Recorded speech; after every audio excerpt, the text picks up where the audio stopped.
très content de lui parler, très content qu'il fasse partie de l'équipe encore en 2026. Comment ça va, Jean-François? Va super bien, toi? Très bien. On a le choix des cadeaux. On a choisi nos cadeaux. C'est juste pour élaborer un peu. Au menu, il aurait pu y avoir Venezuela, Cuba, l'Ukraine, la Russie, le Groenland, le Canada, la Chine avec Carney, voyage qui commence aujourd'hui, les États-Unis. Mais non, on a choisi la France. En fait, je te lance des sujets comme ça, puis évidemment, on y va avec ce qui nous allume. C'est parce qu'hier, j'ai écouté ça, puis ça a duré quasiment toute la journée, des points de presse de l'armée française sur le recrutement, sur la mobilisation volontaire. Il n'y a pas de conscription en France, mais il y avait quand même des débats sur plusieurs tribunes sur comment rajeunir l'armée et surtout la regarnir. T'en dis quoi de tout ça?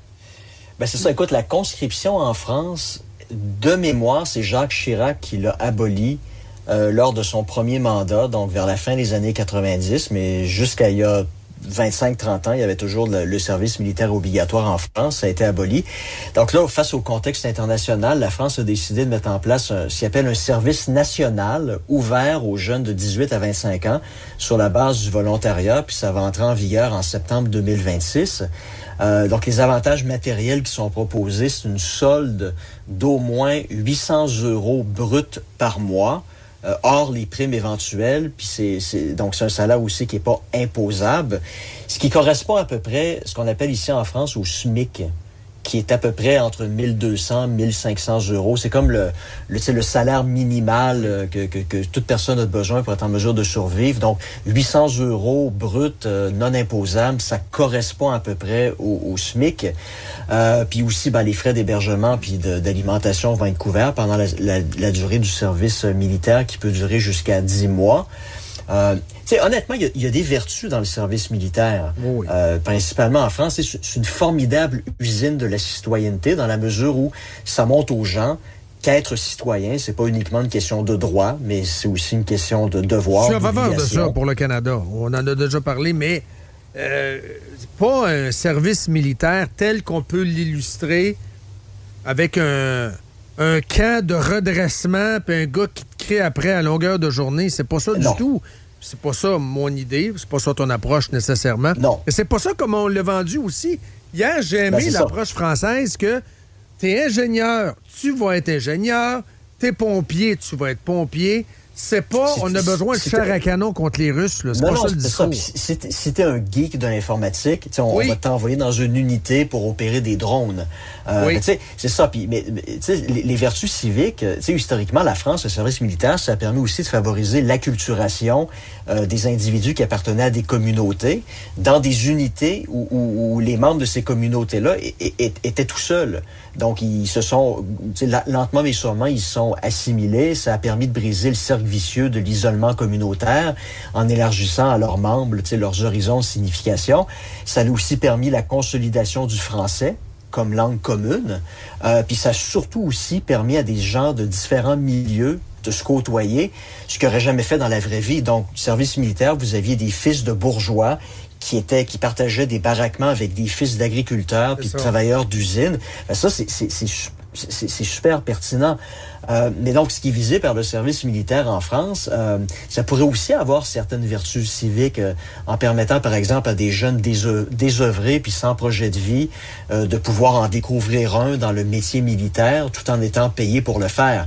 Mais l'idée principale de Macron, ça reste de former une réserve qui va être prête au combat dans l'éventualité d'une guerre contre la Russie. Est-ce que c'est dans les cartons? Est-ce que c'est de la politique fiction? Est-ce qu'on se prépare à... Parce que je vais te rappeler la citation de Fabien Mandon, qui est le général. Et hier, on a voulu abriller un peu cette polémique-là, ce que ça avait créé. Quand il avait dit que le pays, il avait dit, ils sont là en audio, on l'a lu, là, que la France devrait accepter de perdre ses enfants. Préparez-vous à perdre vos enfants. C'est ça. Ouais. Qu'est-ce que t'en dis de ça? On a voulu peinturer, on a voulu mettre une couche de peinture. Mais en réalité, c'est ça. C'est lentement mais sûrement. Moi, je vous le dis, je pense, depuis 2-3 ans, l'Europe marche comme un somnambule, lentement mais sûrement, vers la guerre. Puis, si je peux faire une comparaison, on est en 1912-1913, là, en ce moment, là. Il y a des moments de tension. Ces tensions-là sont pas réglable par le droit international, ça se fait en vertu de la force. Il y a des puissances émergentes qui essaient de placer leurs pions à gauche et à droite. Les puissances qui sont appelées à être remplacées essaient de, elles aussi, placer leurs pions à gauche et à droite. Puis ça, ultimement, ça va éclater à un moment donné lorsqu'il va y avoir une crise qui, a priori, va être bénigne. Et ne sera pas si significative que ça, mais ça pourrait éclater en guerre plus large, en tout cas dans le contexte européen. Donc, clairement, l'idée de Macron ici, c'est de former des individus qui, un jour, vont être prêts à prendre des armes s'il y a une guerre avec la Russie. Et la Russie fait la même chose. Ben, je vais poser la question. Regarde, tu es en train d'élaborer. Là. La Russie. Est-ce que la Russie cherche la guerre avec l'Europe? Non, mais si l'Europe cherche la guerre avec la Russie va se défendre. Et c'est ce que Poutine répète depuis des mois. Moi, j'ai toujours dit aussi, la Russie n'est pas en mesure de lancer une guerre offensive contre l'Europe, parce que si elle devait le faire, ça nécessiterait de la part de la Russie l'imposition de la conscription. Ça serait d'envoyer des jeunes Russes contre leur gré à la guerre. Et ça serait dépasser une ligne rouge que la population russe n'est pas nécessairement. Ça serait le début de la fin pour Poutine, selon toi?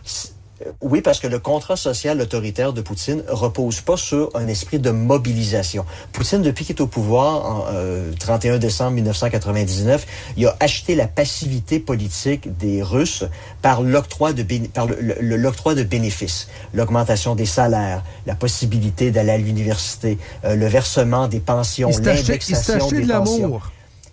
Exactement. C'est comme tous les dictateurs dans un régime mais en autoritaire. carburant avec le nationalisme russe. Mais tu vois, depuis la crise de 2008, la crise financière, il a réalisé qu'il n'était pas en mesure de soutenir dans le temps une forme de contrat social comme celui-là, parce que ça coûtait trop cher. Depuis 2008, le prix du baril de pétrole a chuté, puis il a réalisé à ce moment-là que c'était plus possible. Donc, depuis 2011-2012, son retour au pouvoir, après l'intermède Medvedev, il a changé sa rhétorique, puis il essaie de mobiliser les Russes derrière l'idée de la Russie, la Sainte Russie, qui est le dernier rempart du christianisme contre les forces décadentes de l'Occident. Ouais, ça, c'est dans son discours, mais ça en tout cas, l'espoir, c'est que ça pogne avec la population russe. Mais ce qu'on se rend compte, c'est que 15 ans plus tard, les jeunes Russes sont pas prêts à aller mourir pour la Russie gratuitement. Ils ne le font parce qu'ils sont payés 5-6 fois le salaire moyen. Donc, je pense qu'il a aussi réalisé ça dans le cadre de sa guerre en Ukraine. Puis il sait très bien qu'il y a peut-être les moyens technologiques, les moyens militaires sur papier pour peut-être passer à l'offensive contre la Russie, mais la population ne le suivrait pas. Enfin, je pense que c'est ça le principal défi pour lui.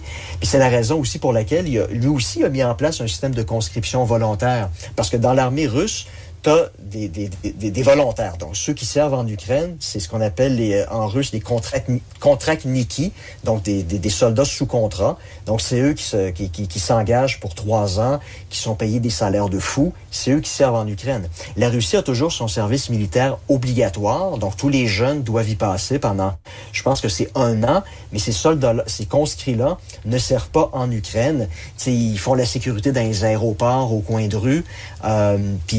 Puis ça reste comme ça. Mais entre les deux, tu as aussi l'armée du dimanche, comme l'équivalent de la garde nationale aux États-Unis, donc des réservistes. Et puis en septembre, c'est comme ça. C'est des gars qui, du lundi au vendredi, ont des jobs d'avocats, d'ingénieurs, ils vont faire des push-ups la fin de semaine, d'électriciens. Puis la fin de semaine, ils mettent leurs des mitraillettes en bois. C'est ça, puis ils vont tirer avec des vrais Kalachnikov, puis ils creusent des tranchées, puis ils se pratiquent à la guerre. Donc c'est pour ça que j'appelle ça des soldats du dimanche.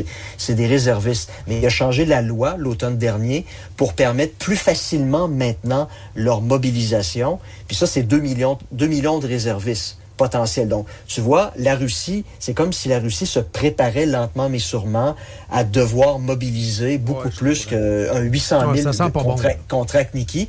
Puis les Français font exactement la même chose en développant l'idée du service volontaire. Mais le problème, c'est que la France n'est pas prête à faire la guerre pour différentes raisons. Premièrement, la France n'a pas assez d'équipement, puis d'équipement que la France a. C'est peut-être bon qu'il arrête d'en donner à l'Ukraine.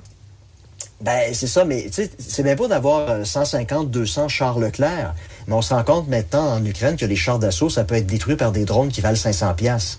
Donc, c'est plus nécessairement des armes qu'on a besoin pour le type de guerre actuelle. Donc, l'armement militaire français n'est pas nécessairement adapté aux guerres de demain, puis l'éthos guerrier n'est pas au rendez-vous. On l'a vu, la contre-réaction du chef d'état-major lorsqu'il a dit « Préparez-vous à perdre vos fils ». Les gens ont dit « Non, merci », là. sais, il y a un esprit un peu pacifiste. C'est un peu la prolongation de la logique COVID. Tu sais, on veut pas mourir. Puis le troisième point, c'est se battre pour quoi, au juste? Tu sais, l'idée, quand tu t'engages dans les forces armées, c'est tu te bats pour ton pays. Mais ça implique que tu aimes ton pays. Mais le problème, c'est que les woke, depuis les dernières décennies, ils ont détruit l'idée du sacrifice pour la France auprès de la jeunesse parce qu'ils ont dit la France doit être honteuse à cause de son passé colonial. Tu sais, tu as grandi dans un environnement comme celui-là. Pourquoi est-ce que tu irais t'engager pour essentiellement, c'est 800 € par mois, là, même si c'est pas imposable, c'est rien, là. C'est le salaire minimum. Du coup, on va huer la Marseillaise au Stade de France. Ben, c'est ça. Dans les matchs de soccer au Stade de France, tu as une partie du public qui hue la Marseillaise. Et ça, c'est le résultat de ce que les woke ont fait depuis les dernières décennies. Ils ont détruit l'idée de c'est normal dans un pays d'aimer son pays, puis si on est appelé à devoir risquer sa vie pour le défendre, on va le faire peut-être pas avec joie, mais on va quand même être prêt à le faire. Ils ont inversé le discours. Non, ils ont inversé le discours. Je veux qu'on en reste là. Je veux absolument aborder l'autre sujet avant de te laisser. Restons-en à la configuration démographique et ethnique des sociétés. Et là, on s'en va en Angleterre. Ce qui se passe en Angleterre, c'est complètement capoté.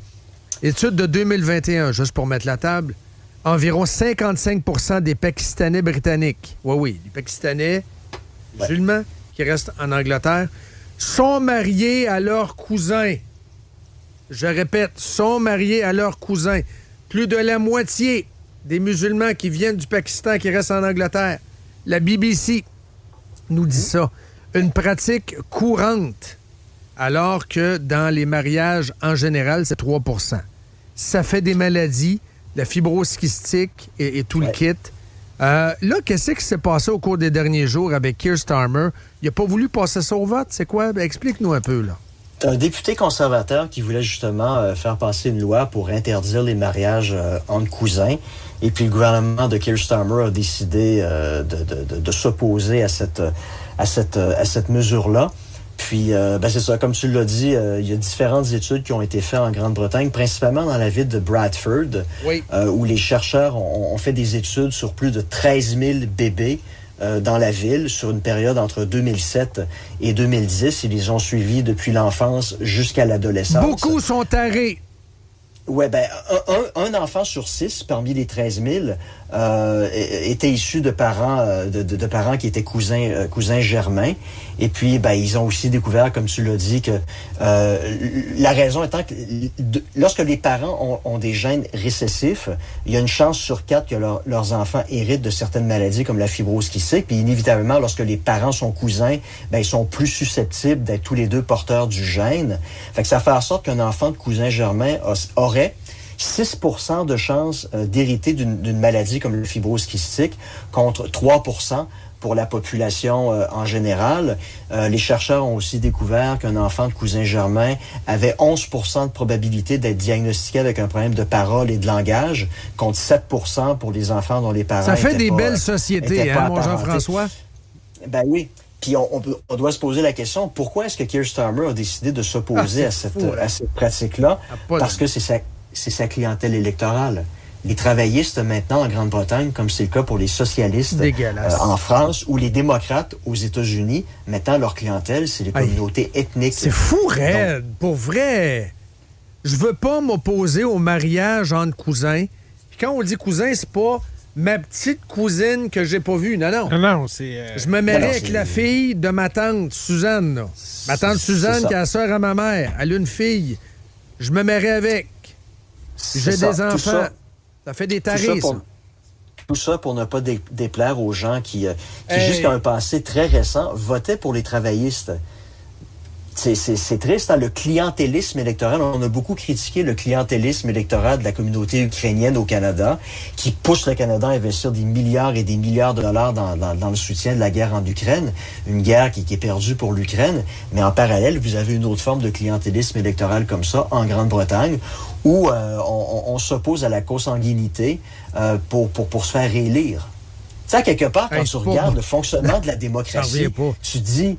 sais, tu regardes le fonctionnement de la démocratie, puis tu te rends compte, la démocratie, c'est un beau système politique, mais ça commence à partir en couille quand les élus se mettent à se mettre les deux pieds dans le clientélisme électoral pour orienter une politique étrangère qui va à l'opposé des intérêts nationaux du pays, ou dans ce cas-ci, c'est boire la consanguinité. Hey, le PM d'Angleterre veut plaire à ceux qui marient leur cousine.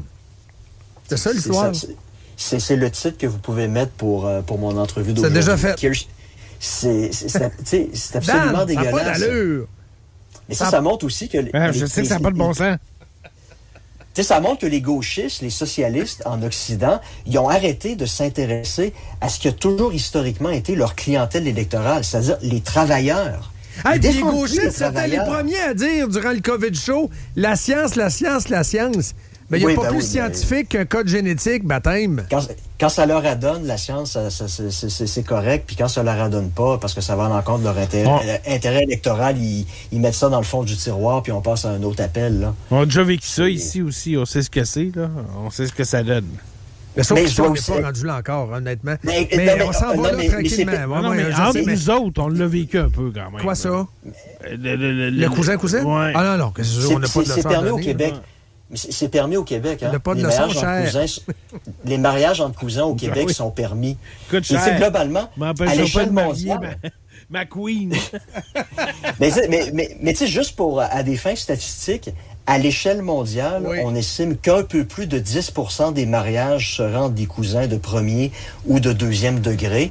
Puis, mais les sociétés qui interdisent les mariages entre cousins, c'est une petite minorité. Tu as la Chine, ce que j'ai vu, tu as la Chine, l'Ouzbékistan, la Belgique, puis beaucoup d'États américains, parce que c'est une compétence provinciale, entre guillemets, c'est une compétence qui appartient aux États américains.